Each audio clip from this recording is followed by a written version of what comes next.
Vasco, né? O Vasco criando oportunidades, mas tendo dificuldade, principalmente hoje no primeiro tempo, no caso, e tendo dificuldade para concluir as jogadas. Né?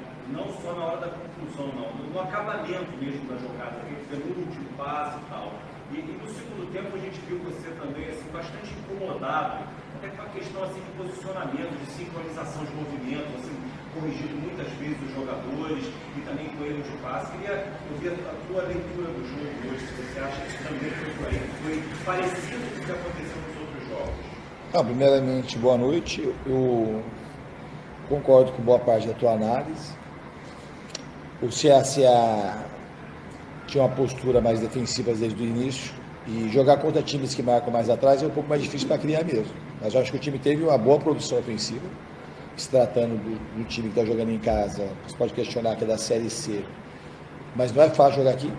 O Grêmio teve muita dificuldade, acabou eliminado. Hoje o Retrô fez um jogo duro contra o Bahia, lá que foi 3-2. O CRB empatou com o Cruzeiro em 0-0 no Mineirão. Esses jogos de Copa do Brasil são jogos que os times ficam muito motivados, o estádio fica cheio. Então a produção da equipe, a produção ofensiva do time, eu gostei. Eu só não gostei do resultado e não gostei da gente não fazer gol de novo. Era um jogo, e o lado positivo é que a gente não tomou gol. Tá? Acho que a gente ofereceu um pouco de contra-ataque a mais do que devia. Eu acho que a minha maior irritação no jogo foi essa. Para jogar contra um time assim, você tem que saber atacar, mas a primeira coisa é posicionar o time para você não sofrer contra-ataque. Eu acho que isso a gente pecou algumas vezes, somente no primeiro tempo, que foi que acabou amarelando o Maurício Lemos. Mas assim, acho que o time tem que continuar produzindo e colocar a bola para dentro do gol.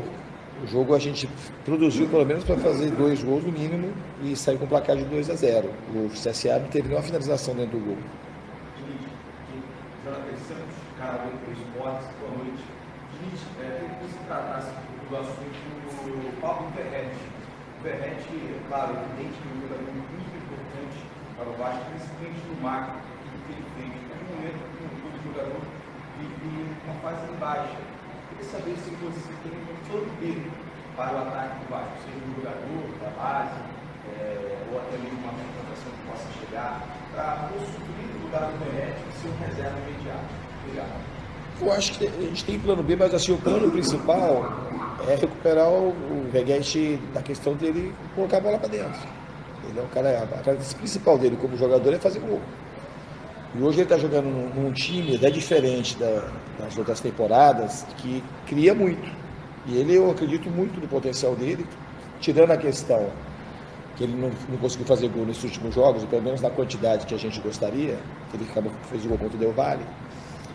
Ele é um jogador que contribui em todas as fases do jogo. Contribui na marcação, contribui na movimentação, contribui na bola aérea defensiva. Então ele não é só um cara, um atacante que vai fazer o gol. Ele tem uma contribuição muito importante na parte tática também. E é um jogador que tem muito a minha confiança. Agora, plano B, a gente tem plano B. Poderia ter colocado um outro jogador. O GB a gente preparou para ser esse reserva imediato, daqui a pouco está voltando. E a gente pode variar também, jogar assim, com um falso 9, não tem nenhum problema. Mas o Veguete é um jogador que a gente tem muita confiança nele. Você pensa que um 4-4-2 seria um David e o Raio, por exemplo? Eu poderia jogar, não tem problema nenhum. É uma das possibilidades. Isso aí pode acontecer a qualquer momento. Mas no caso do Veguete, eu acho que ele precisa mais de confiança do que tirar ele do time. Não é isso que eu percebo nesse momento agora. Até hoje, acho que não faz parte da solução. Obrigado. Gente, temos o seguinte uma pergunta sobre o Nuno Moreira.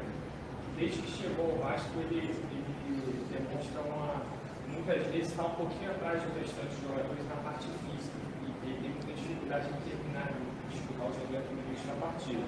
A princípio existia acreditava-se que era por conta dele estar jogando lá no Portugal, que ele veio com uma temporada que estava atuando e ele expectativa de que na pausa para a Copa do Mundo ele recuperasse essa folha, mas o Vasco voltou e até o momento ele não demonstrou muita evolução nesse sentido. Hoje foi muito nítido assim, no segundo tempo que ele estava bem sem perna, aí tem um lance que ele perde a bola e você imediatamente a hora do banco já pede para chamar o Lodge entrando no lugar dele. Minha pergunta é essa, por que a gente vai em agosto e o Moreira já tem tanta dificuldade de Parabéns pela pergunta. A pergunta é bem pertinente, que é uma coisa que é bem analisado. E eu não sei responder esse debate pronto. Precisa saber um pouco do histórico do Nuno. Eu acho que ele tem como evoluir nessa questão. aquilo certamente desacostumado a jogar como a gente joga no Brasil, com essa questão de viagens. O Nuno também não jogou em Portugal em times de primeiro escalão, que joga Campeonato Português, depois joga Champions League, ou joga Copa Europa. Então, para ele é uma novidade, também talvez um processo de adaptação. Mas é um jogador que tem feito muito boas partidas. Diniz, Hermione, está na hora do Vasco. Apesar do empate ser um pouco amargo, né? Você se aproxima de uma classificação para as quartas de finais, porque decide em casa, São Januário lotado, o apoio da torcida acaba que, por conta dessas circunstâncias, a sua equipe se aproxima da classificação. Depois das quartas, 2 adversários precisam ser eliminados para chegar numa grande final. No início da temporada, a diretoria do Vasco ela sempre externou, sempre deixou claro para o torcedor, até por conta da classificação na Sul-Americana, que as Copas seriam prioridade. Só que existe uma particularidade no Campeonato Brasileiro, né? O Vasco tem 15 pontos, o mesmo número de pontos do Santos, e agora se aproximando de uma classificação às quartas de finais. Eu queria saber de você qual é a sua prioridade. A gente sabe que o futebol, por conta do calendário, requer esse diagnóstico. E no final, se você puder, sem incomodar, pode se posicionar em relação ao que a CBF falou a respeito da expulsão do Léo Jardim nessa semana? Então, Lineker, começar pelo final. Da CBF, para falar a verdade, eu não acompanhei, assim, não sei textualmente, eu sei meio que por cima do que eles falaram. Eu acho que tem um erro, acho que existe uma certa interpretação do lado de fora, porque existe em alguns momentos, o goleiro cai, hoje o goleiro caiu também. Muito provavelmente não tinha nada e caiu. Existe um apelo populista de que tem muita cera e tal, né? O que a gente questiona muito, que naquele caso específico do Léo Jardim, é que ele pediu atendimento, se fosse acelerar a câmera, ele não permitiu o atendimento, ele não foi atendido, e até foi constatado uma certa lesão. Não que aquilo fosse tirar ele do jogo, tanto é que ele jogou hoje. Mas se o juiz tivesse dado 12 minutos de acréscimo, eu acho que estava no direito dele. Agora, a expulsão, para mim, é assim, meio que inconcebível, porque ele interpretou da maneira que ele quis. Teve um lance parecido com o Rocher, que ele nem advertiu. O primeiro cartão que ele deu para o Léo Jardim foi muito severo, bem no começo do jogo. Eu não sou um treinador que fico falando de fazer cera, todo mundo me conhece, dificilmente o goleiro cai no chão. Vou dar para contar nos dedos esse que o goleiro cai no chão, comigo. Então eu achei que equivocado esse posicionamento. Eu não sei o posicionamento textualmente da CBF, pode me falar, que eu não sei como é que eles se posicionaram. Se posicionaram a favor do árbitro. Não, eu acho que está totalmente equivocado do que ele fez, porque assim, se aquilo é a conduta, tem que ter uma certa conduta, tem que ter uma regra geral, um critério que vale para ter equanimidade no campeonato. E da minha carreira de jogador e treinador, foi a primeira vez que eu vi. Ele vai assim, o árbitro está certo. Então ele foi certo só nesse jogo e só contra o Vasco. Então isso que é meio que inaceitável.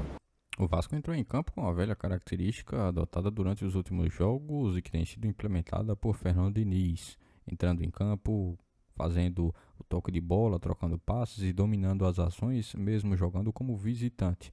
O time comandado por Fernando Diniz ficou com grande parte da posse de bola, trabalhou no seu campo de ataque, mas pecou naquilo que é fundamental no futebol, a objetividade, algo que o Vasco não conseguiu ter, a eficácia. Mesmo assim, conseguiu fazer com que o goleiro do CSA pudesse ser bem exigido. O goleiro alagoano fez defesas importantes e que fizeram com que o Vasco pudesse ter, pelo menos no primeiro tempo, o impedimento de conseguir abrir o placar. Foi durante os minutos finais do primeiro tempo que o Vasco aumentou o bombardeio em relação à defesa do CSA e conseguiu ter um volume de jogo ofensivo que permitisse com que diversas chances pudessem ser construídas no campo de ataque, mas sem a velha objetividade, o que fez com que o Cruz Maltino pudesse ir para o intervalo zerado. O time da casa ficava mais no contra-ataque e buscava utilizar essa opção como a única via de ataque no compromisso. O Gigante da Colina ainda viu alguns determinados perigos e na volta para o intervalo a equipe do CSA conseguiu crescer em alguns momentos. O Vasco respondeu e conseguiu tendo chances claras de balançar as redes, mas parecia que o Cruz Maltino continuava com o velho problema atual que tem persistido na Colina sob o comando de Fernando Diniz, a objetividade, a eficácia, o que tem feito com que o Vasco possa acumular chances, mas não conseguido fazer os gols durante os compromissos. O jogo terminou no 0 a 0. O Vasco teve volume, criou, mas não conseguiu converter. O CSA conseguiu se defender bem e a decisão ficará mesmo para o jogo de volta que acontece no Rio de Janeiro, em São Januário, onde o Vasco necessita vencer pelo placar simples para avançar.